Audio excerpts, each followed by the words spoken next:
FNR, Football Nation Radio. Buzianas, no call! Score! Salamini for Cole. Cole on the run. Shoots. 2-0. Lazanovsky with the free kick. Launches a rocket! Trimboli, what vision! Blasts. Yes! Hajduk! Runje. Beautiful ball! Here's Bozanic. They might have won it! The Pioneers with George Donikian and George Kotsanis on FNR, Football Nation Radio. G1 and G2, and we've got a historic episode of the Pioneers. It's our 50th. 50th Don't episode. look at me like that. I can't look at you any other way. You're stunned. Can No. you believe we've notched up 50? No. And do you remember who our first Pioneer was a year ago? Yes, my childhood hero, Charlie Yankos. Charlie Yankos, and he was a Socceroo Captain. He was a captain. And what have we done? For our 50th, you've gone out, You say run we. through your everything we do is Yeah, go on. You've run through your directory, not our directory, notice, and you've found us another captain. Mhm. But this time, the captain of the first Joey's team, Correct. dating First- back 1985, Yes. when I was still a very much younger man. And this is the side that we had a chance a few weeks back to speak to a Pioneer called Colin Cooper, or Coops. We've spoken And to he- Coops and he and talked- Foster and Trimmers. Foster, and we spoke about this Yeah. fabulous side. Well, this is the captain of the first Joey's team joining us. What a team to not only play in, but to lead. Trimboli, Colin Cooper, Craig Foster, Jolevski. Naven, I think, was in there, wasn't Yeah, he? Gareth the Naven. Naven twins. They're a whole. Yeah. Well, Robert Runje is our Pioneer. Welcome, Rob. Thank you. Pleasure to be here. I touched on earlier during the first hour of our program this evening on Football Nation Radio with Louise Taffer. I said, been married 22 years. Correct. Kim, I hope, is listening. Luca is the 17-year-old, Boy, yeah. and the 20-year-old is Guy, not Guy. Yeah, So that's not the right. guy, but he's Guy. Guy. Explain to me how you get Guy as your eldest. That's a huge honour. It is. And who is it named after? Actually, Guy Not Guy Forget. Get out. the tennis player. Can I just tell you something extraordinarily funny and crazy at the same time? Channel 7 had a sportscaster way back, and I'm talking long time ago, in the probably 1985 when you were over there with the Joey side, and they announced Guy Forget No surprise. had won a game. There's no And I surprise. looked at them and I went, oh my God. Guy Forget, superb tennis player. He was. So you're a bit of a tennis fan. No, it wasn't. Kim was. Well, I'll tell you the story. Go. What happened was when we got married in '96, we decided to have a child, and we were going to go to the '98 World Cup, but we didn't go because my wife fell pregnant. And circumstances, but it was basically because of the France World Cup that we wanted a course. French name. And Guy Forget seemed like a good choice, so that's what we went for. Could have been Zizou. Could have been Zizou, yeah. Yeah. But what a fantastic tournament that was for France. It was. And the images on the Champs-Elysees Not still. for Rob. You missed out on that one. Yeah, but he has a 20-year-old son to rejoice in, and That's it. Yeah. the boys footballers or have played. They both were goalkeepers, actually. Special people in my Seviano, eyes. yeah. Thank you very much. Guy was a goalkeeper until he was about 18, and then he sort of just gave it away. He's a chippy now, so he's a good kid. And Lucas is 17. He's now at Melbourne Victory with the NYL and under-20 squad. So Well, we wish him all the very best. Yeah, he's Is doing he all right. a big build? he's 6'3", so he's bigger Wow, than me. that's So a he's really a good size. short Croatian. There's not many of those. Oh, well, they've got a fantastic, 6'7" keeper currently playing for Yeah, Croatia. Kalinic, yeah, Kalinic. he's in, And there is a Belgium. suggestion that he's being looked at by a number of clubs, and one of them is my EPL club, Tottenham Hotspur. Okay, maybe So- you shouldn't do that, yeah, but anyway. Sorry? Maybe he shouldn't do that. Like go to Tottenham in the Yeah, well, EPL. I'm a Reds fan, so I can't. A Reds fan, are you suggesting to me that Liverpool are going to make a change? No, they're not, but... So yeah. why would you deprive... But you've got a them? great French goalkeeper, by the Yeah, way. I'm just wondering though, something has happened over the last 6 months or so, whether, and I think 31, 32 is young for a goalkeeper. True. I've seen keepers play fabulously well past their 40s. Peter Shilton played Wolf World Cup on. to 45. Yeah. So, but I'm surprised. I wish him all the very best. He's Thank you. 17, 17. Turning 18 when? January. That's a very good opportunity for him. Terrific. Wish him well. I will, Okay. I will, yeah. Tell me something now.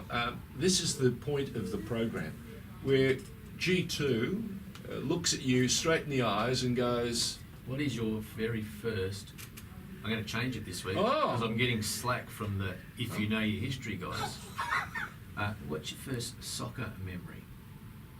When I was about 5. Yeah, what was it? Tell us. My mum's brother giving me a ball, with my first plastic ball, when we were in this is not Uncle Peter. Petar. Yeah, you're right. That, eh? You've done your research. You really have. I'm impressed. I'm impressed. We Gave don't me a do ball. much here, but our research is Yeah, very good. I'm showing my age here, but when I was 5, so 1974, we went on a holiday. He gave me a ball, plastic ball, and I remember it really well because I couldn't sleep because of the jet lag, and I'd probably getting up about 4 o'clock every morning and whacking this ball against the big, huge gates that we had at my mum's old house where she was Ball born. on a wall is all a boy needs. That's what it was. And I remember him, because I couldn't speak the language, I remember him saying to my mum, tell him his right foot's fine, don't stop hitting it with his right foot, just practice his left. And And did that- you follow the advice? I did. Maybe you're a two-sided player. I'm a two-sided player, yeah. Very Well, much so. I just think it's one of the greatest things we can teach any child, boy or girl. 100%. Be two-sided, because it just gives you that much more Options, yeah. many more weapons to upset the defender or your opponent. The keepers. They might be up. Keepers never have a problem. If they're any good, all they've got to do is be experienced and be brave, and the rest is just DNA. They're all chippable. Now, Go on. no, I was just going to say, okay, so you've got a ball, which is the most important present to any boy or girl if they aspire to play the great game. And you played your junior footy at Seaford. I did. Before you got there, obviously that was the area that you grew up in. Before you got there, did you go and watch soccer with the family? Was there early trips to I did, Olympic Park or anything along the lines? Was a little bit of that, but Yeah. my brother, Goran, who's 8 years older than me, obviously not in the same generation, I used to But follow led him. the way. He led the way, and he gave me my taste of, come on, Dad, sign me up. When am I going to get registered? And funny enough, when I went to Seaford, just a quick story on that. My best mate at the time was a kid named Scott Mackay, I remember, and he was, I don't know how they did the ages back then, but you know, it was a cut-off point. And I remember when we were signing up, and they did it on the middle of the oval with a notepad and that, and I was conscious enough to tell them a lie about my age so I could be in the same team as Scott Mackay. So from the age of 6, I was always playing a year up, funny Fantastic. enough. Great experience. And they didn't realise until I was 12.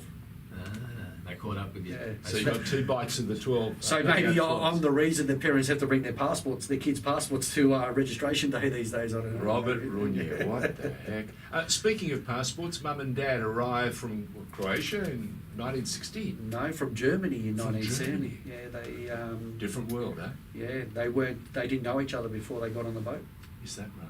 and they met on the boat. Oh, really? Then they came to Sydney. I think it was back then it was Bonagilla where Yes. they went. They went to the camps and they became friends and whatever. And probably 9 months later, my brother was born. This is Goran. Yeah, Goran in 1961. Yeah. Fantastic. Yeah, So when did you guys make it to Victoria? After about, I think, a year, no, it would have been, I think Goran would have been about 5 or 6. They moved down to Melbourne because of whatever reason, maybe because Work of opportunities for work Dad. opportunities and stuff. What did like Dad do? What does Dad do? that. Funny enough, Dad was used to work for Canberra Television selling TVs and pots. He was a salesman all his life. Well, it was a great time to come because television had come to Australia in late '56. Yeah. So the early '60s, good time to sell TVs, and they were making an impact. Yeah, They were the biggest. They were the biggest thing in every Every household. Australian home. Yeah. Absolutely. In terms of impact or influence, would it have been Goran or your dad who was the greater influence then? Or Goran would have driven him all the time, or he would have kicked him. No, I would say my dad was. Yeah. My dad was. My dad was. I guess from early on he saw that I had something, and I suppose it sort of kicked off when we first got into the first state side. Back then we used to have regionals. Okay. So we used to play The good old regionals. days, Yeah, yeah. the good old days. And So you what had region with the Seaford? Peninsula. Peninsula, yeah. So we're talking 12s? 12s, yeah. 12s. And that's where you met, Trimboli, Andrew Marth. Okay, take us back. Young Trimmers, what was he like? Is he much? It can't possibly be the same as he is today.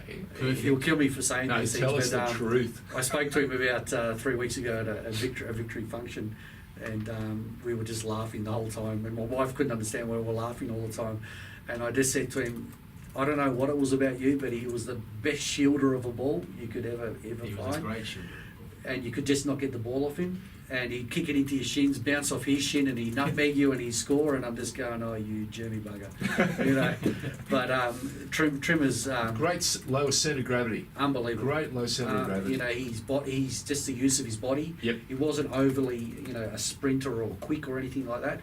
Very good with his brain, and very quick over 5 yards, Yeah. 5-6 yards. Middle name should be Mobile Yeah. Brain. I probably, Really, if really you're going good. to think of a player, it'd probably be a Rossi, the striker. Very, very Very capable. similar to Yeah. scores all his goals in the edge of the box.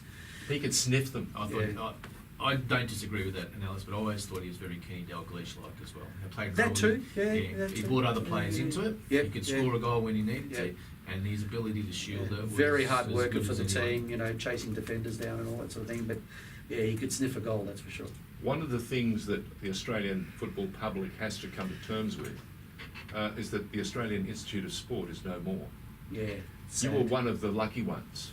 Yeah, went George there in, Christopoulos, I know, was one of the first inductees. You were there. What year? 86. 86. Yeah. Okay. George would have been with my cousin Mirko in 84. Yes. Yes. He And was Danny there. Moulis, I think, and a few others. Yeah, the Muller brothers. So what was it like then? Fantastic. We had actually that first year there in '86. Previous to that, the 2 years they were based at the university, and they had to travel for training over to the institute. But we were the first year that actually lived on site in '86. So Did you feel very special? yeah, it was a great place, and I always talk to my son about the quality of the food that we had. It was just nothing. We could eat all day if we wanted to. It was just food all the That time. doesn't help your football. No, it did. I tell you, we trained a lot because we used to train in the morning and then go to school, and then because we all did year 12 there. We're talking to Robert Runje, who's our pioneer this week on Football Nation Radio, G1 and G2. And one of the things I want to know is, what did Mum and Dad make of you having to go to Canberra, of all places, to be part of this Institute for Sport? Actually, I don't think they had any say in it at all. I think I got the phone call from Ron Smith, and Ron goes, "Hi, Rob, and we want to offer you a scholarship." And I, very excited, obviously, at the time. And So Dad didn't even receive the phone call? no, not at all. He didn't speak to anybody. You replied yes straight away. I just replied, "Yes, I'll be there." What's Dad's name? Mirko. Mirko. Yeah. Well, we apologise. Yeah. I think you should have been there first. No, he wasn't. He was lying on the couch, I think. Probably watching you on the news, mate. On his So- heels. And I remember Ron Smith rang and he said, "We want to offer you a position," and went into the lounge room and just said, "Mum and Dad, by the way, I'm going to Canberra. I'm going to the Institute of Sport." Goran have any words to say? He was gone. He was gone by then. Oh, he was gone, Yeah, okay. he was left. But on. he would have been enormously excited. by He the fact was. that He his was. He was always a younger brother. great support. Goran was. Yeah. We know you worked hard there, and apparently you ate really well. Yeah. And So much obviously- so we had to leave the country. No, well, With the food bill was too No, well, exciting. Taxpayers' money. you enjoyed that part of it, and you were effectively a professional without the money coming in, right? So you're full time, Correct. a little bit of study, and I'm tipping the study wasn't the priority with all of you there. There was No, it wasn't. a lot of I'll admit it. there was a lot of hard training and learning your craft and working with the Professor Ron Smith and all the other coaching staff. Yeah. But there must have been a lot of shenanigans going on. There must have been a lot of stuff. I know you can't tell us No. everything, but surely there must be some good stories you can one share. of the I'll tell you a quick story about Nothing happens in Canberra. the initiations they do in Canberra. Yeah. Uh, Yeah, here we go. So if you know you're going out that night and none of the boys are coming with you for whatever reason, they go, no, I'm tired or whatever. You knew something was going to go up, happen to your Okay, room. Yeah. So they used to have a security guy at the gate, and if you were friendly enough, he'd give you the key to somebody else's room for whatever reason, you say I need to So- get something, or he's got food in his room and I need some food. So or the whatever. guy that went out copped it. Correct. So basically, what happened was Never left. you had one night. It was funny enough. We had 2 5-story little towers. Everybody had a room on every floor, and it was call it a studio room. You had your single bed and a desk for your homework, and Did you just have one person per room? correct. That's right. Yeah. And what happened was coming up the stairs and into the common room. I look on the wall. There's my poster of Maradona. Look over the other wall. There's my poster of someone else, and all this sort of thing. Samantha Fox. Yeah, maybe it was Samantha Fox. And all of a sudden, I'm just going. There's my desk. There's my whole room has been put in the Been common room. relocated. They've relocated my room. But going back to '84, what they did to Mirko, they actually put his room in the middle of the oval on the cricket pitch. So you had to drag Everything. You had to drag it by yourself, or they were watching. Oh. Yeah. So yeah. clearly dedicated staff members and knew their way around. Yeah. How do you go?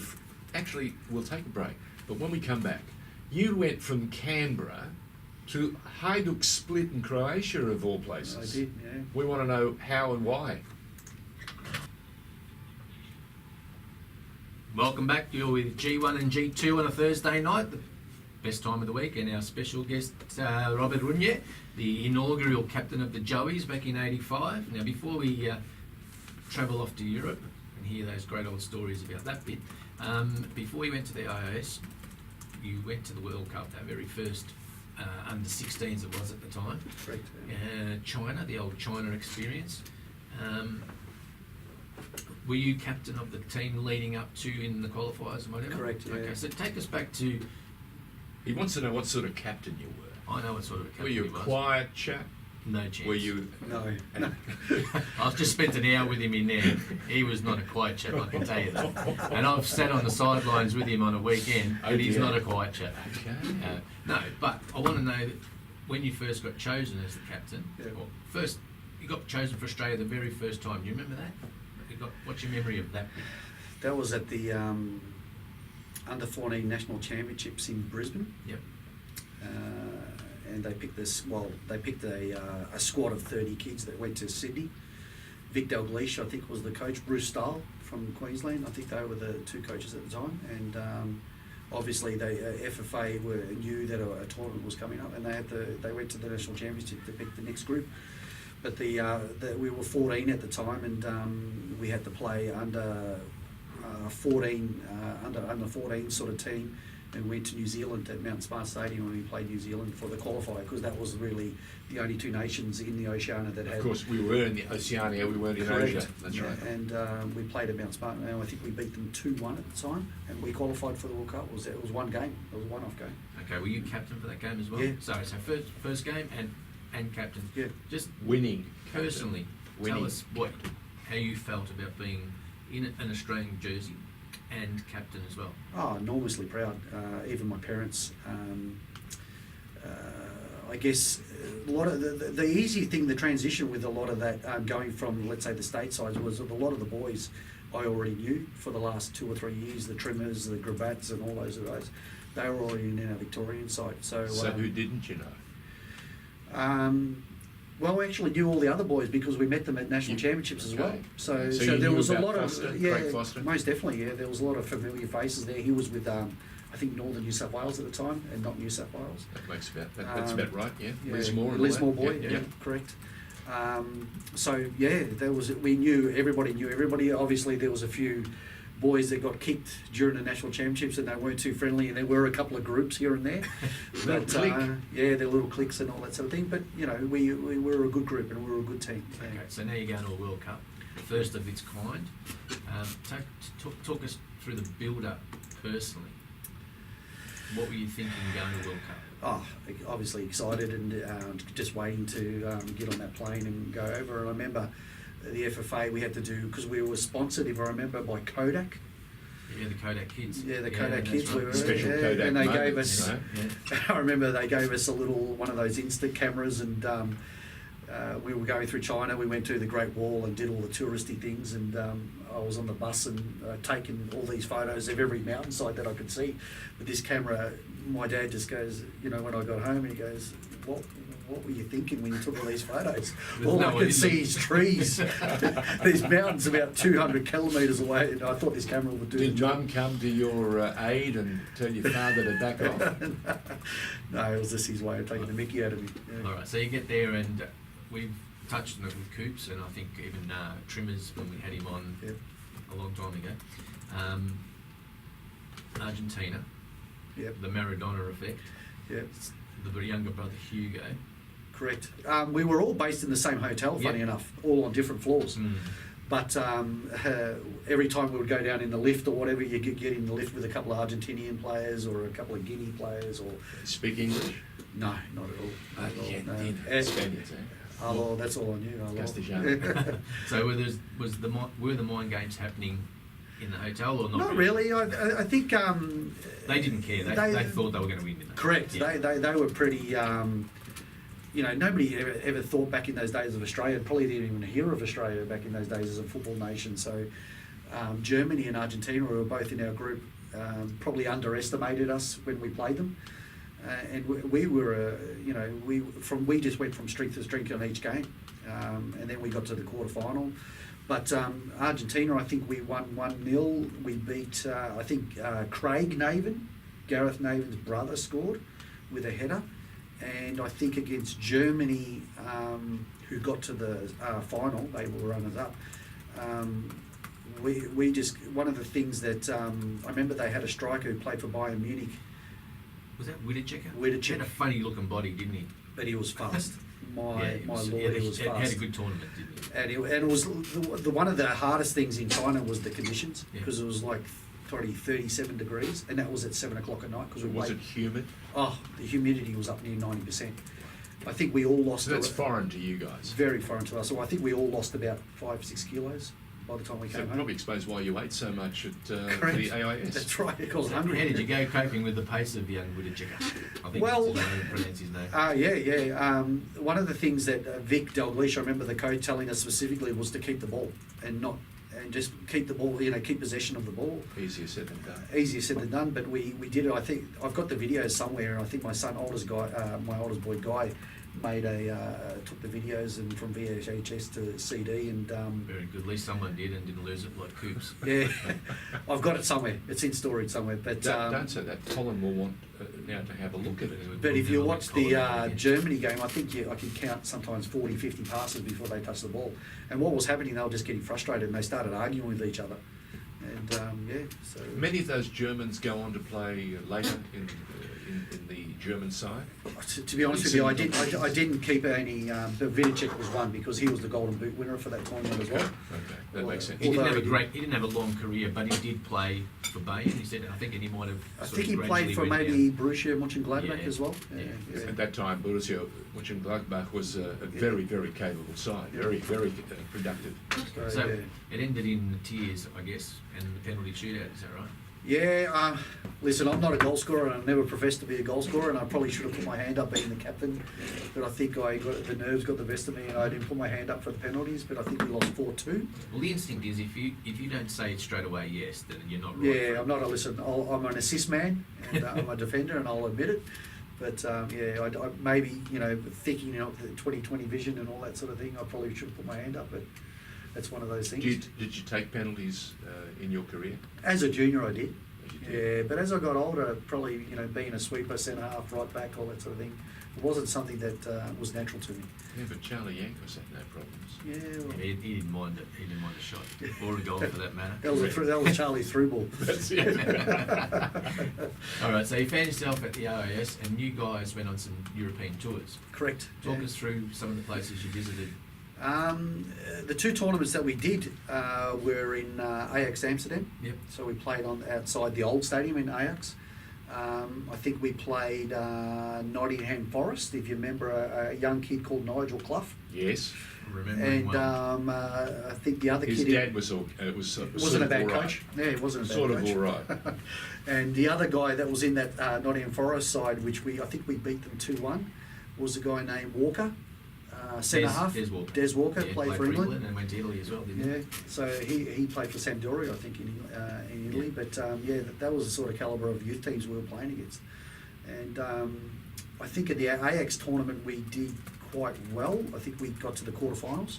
Can't remember who, to be honest with you, I can't remember. But we played another tournament in Utrecht. But at the tournaments, there was a couple of scouts and someone approached me. My parents were there at the time. They actually went to the Holland tournament. They had a holiday in Europe.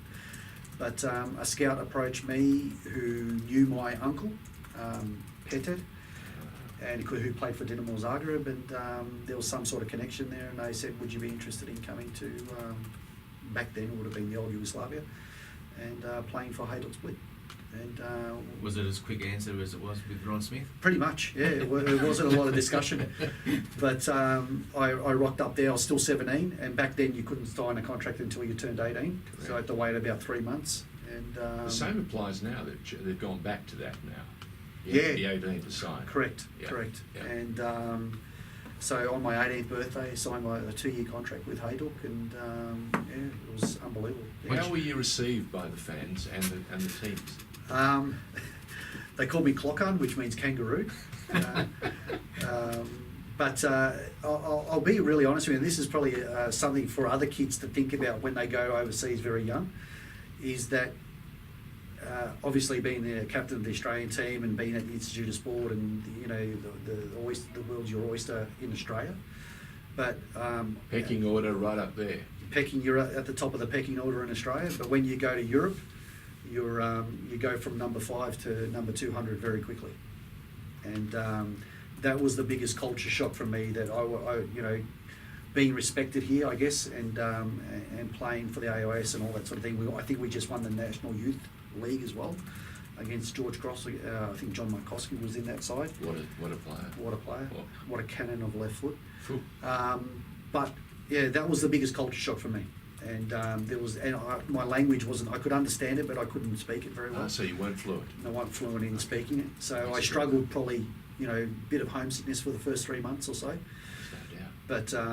But my father and all that were always on the phone, and gave me a kind word, and Bit of a pep talk. keep going, you'll be right, sort of thing. And but they looked after you. I mean, club wise and all that. I lived on the stadium because Hajduk's got a hotel underneath their stadium, so it was very easy to. How visionary is that? Hotel at the stadium. Yeah. So a lot of players or trialists would stay there and train, eat, the whole lot, socialise with the boys when you go out to the local town down in Split, which is beautiful down there at Yerba. And I got still friends that I still talk to from those days. Now you rubbed shoulders with some absolute superstars while you were there. It was Come on, drop some names. oh, Well, Slavan Bilic for a start. Slavan Bilic was in my side then. Could play a little bit, was he? All He right? could play. Alan Boksic. Boksic. Yeah, Boksic was a good player. There was probably about 3 or 4 players there. Asanovic, Yardney, who went to play for Real Madrid and all that sort of thing. So yeah, that was the basis of the golden generation. Boban was there at the time as well, Boban. but he was at Dinamo Zagreb.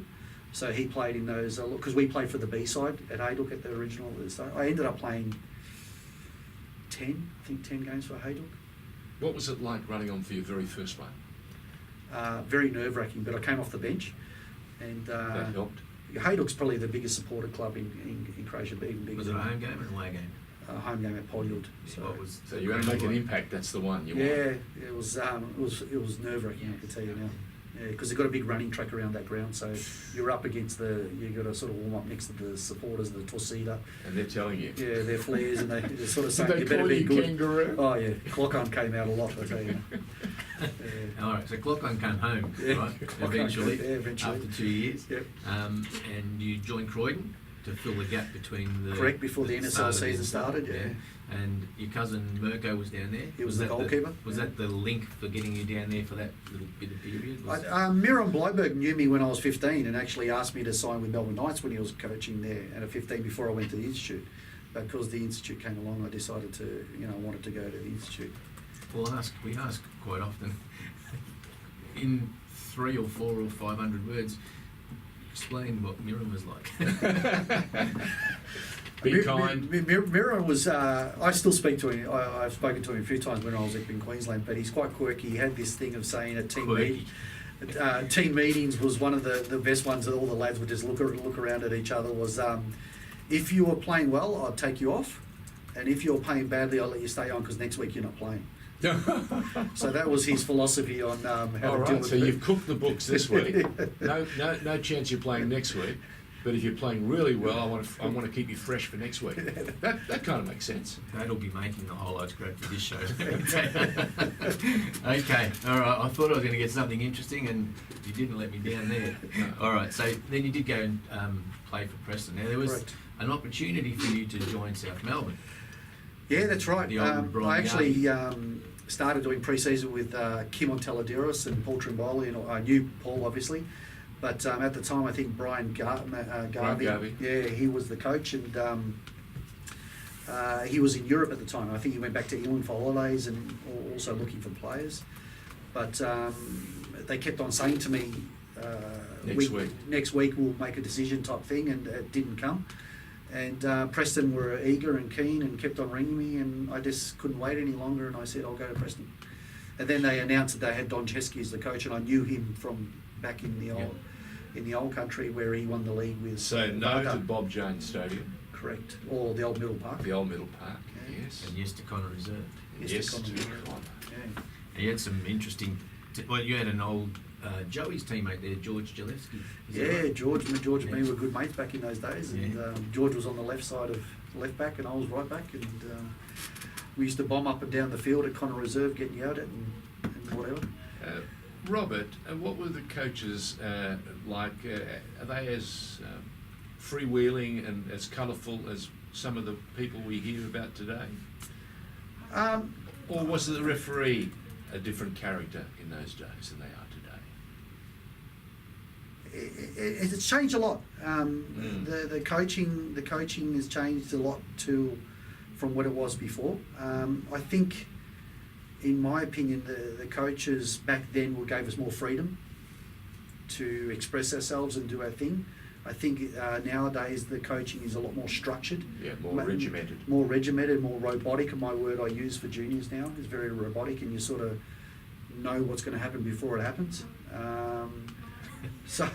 Didn't Mourinho say when he was at Real Madrid that what he wanted from his players, and Guardiola says the same sorts of thing now. He wants players to be instinctive. Improvise. Instinctive. What comes to you first? Express Then yourself. again, they want them to be well drilled and well crafted and well Correct. capable. But he wants you to react and let your instincts guide your decision making. That's easier said than done. It is easier said than done, but I think you've got to teach it from a young age. Very young. You've got to teach it from a young age. I mean, in Europe, they're doing that sort of training.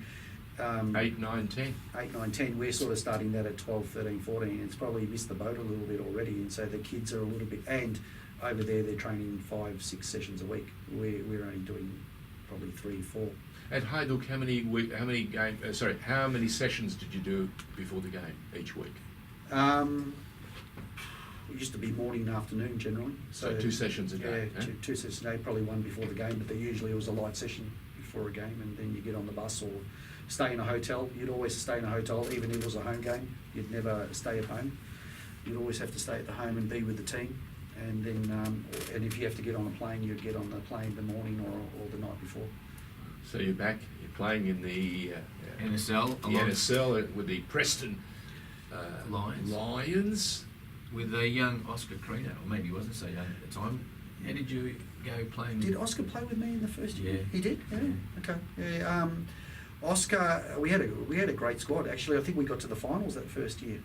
I think we got to the finals. Preston hadn't made the finals for a long time, and I think we had, you had Warren Spink up front. You had What year are we talking about? Would have been 89. Okay, 89.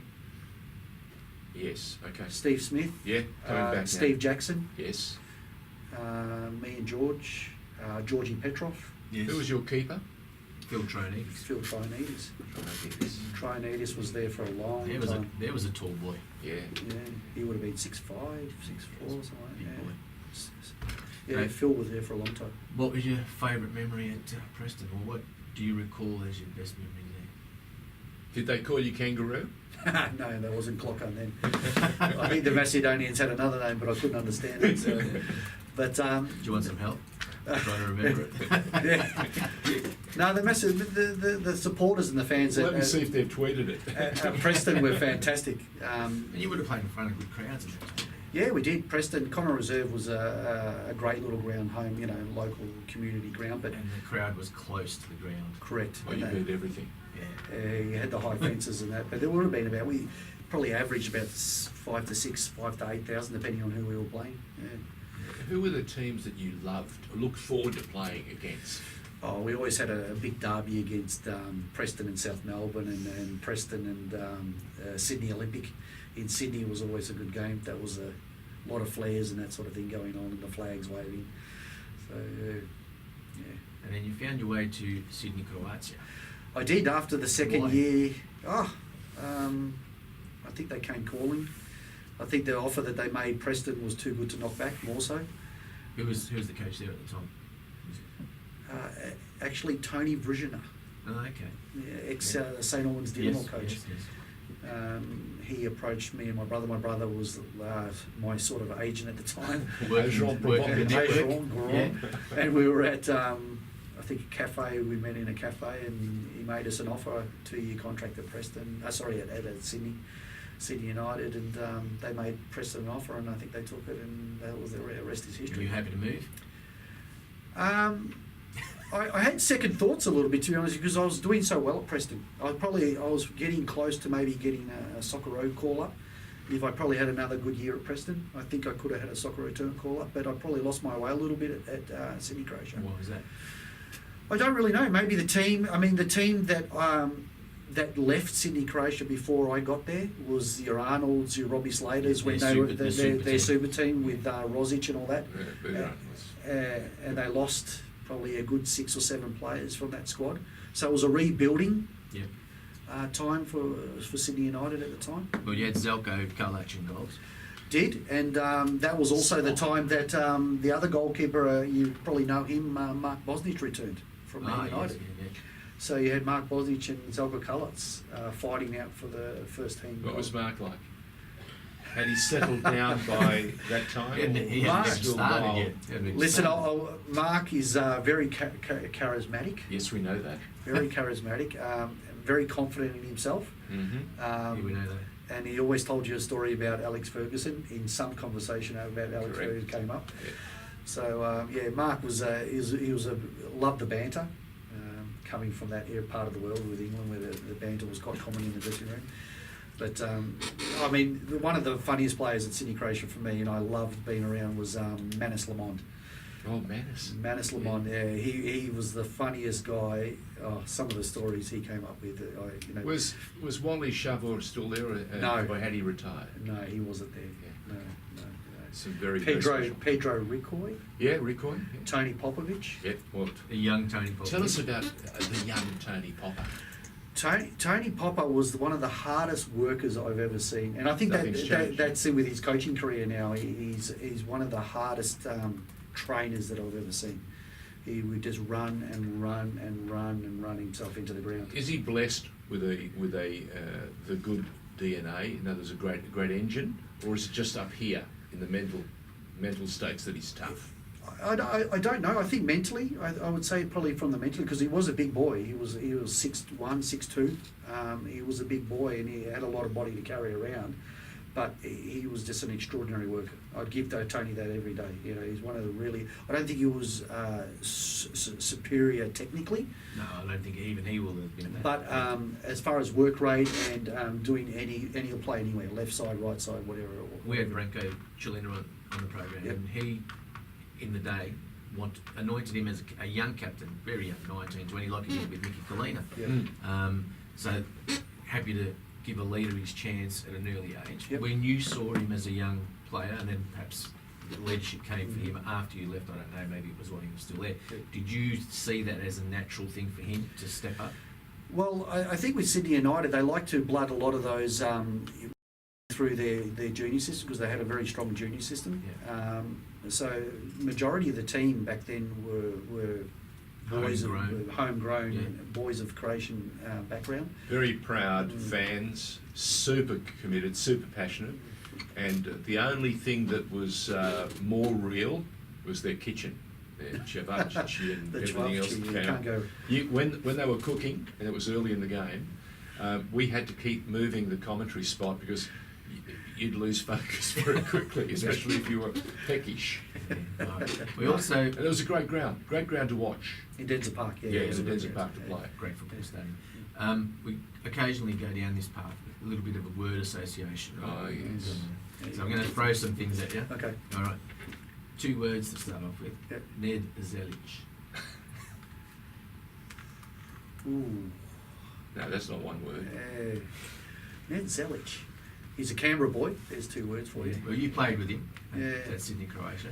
Remember him rocking up in his old VL Commodore, I think it was, from Canberra. One day he drove from Canberra for his first session at Sydney It was Croatia. probably signing on for Yeah, you. it probably was.